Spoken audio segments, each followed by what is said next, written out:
যুবতীর দেহ উদ্ধারের ঘটনায় চাঞ্চল্য এলাকায়। শনিবার সকালে ঘটনাটি ঘটে সন্দেশখালী 1 নম্বর ব্লকের নেজার থানার ঘোষপুর এলাকায়।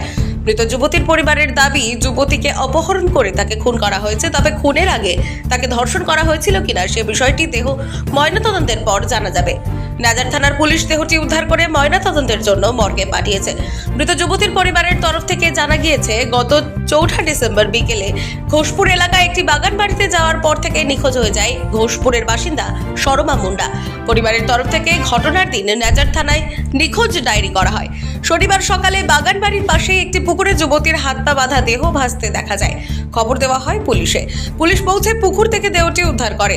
ঠিক কী কারণে ওই যুবতীর মৃত্যু হয়েছে তার তদন্ত শুরু করেছে পুলিশ।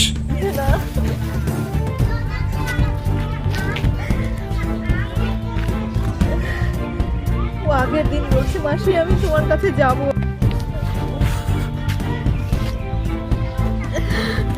এই অবস্থায় পাবো ভাবিনি কোনোদিন। হ্যাঁ, থানায় আমরা একটা মিসিং ডায়েরি করেছিলাম। তারপরে হচ্ছে খোঁজাখুঁজি স্যাররাও ছিল আমাদের সঙ্গে, খুব যোগাযোগ করে সবাই ছোটাছুটি করে, মানে এমন কোনো জায়গা নেই যেখানে এমনকি যারা একটু যারা মানে কী বলে যাদের প্রতি সন্দেহ হচ্ছে সেখানে আমরা যাচ্ছি, মানে তাদের কোনো কোথাও বলছে, কেউ বলছে যে বাচ্চাগুলো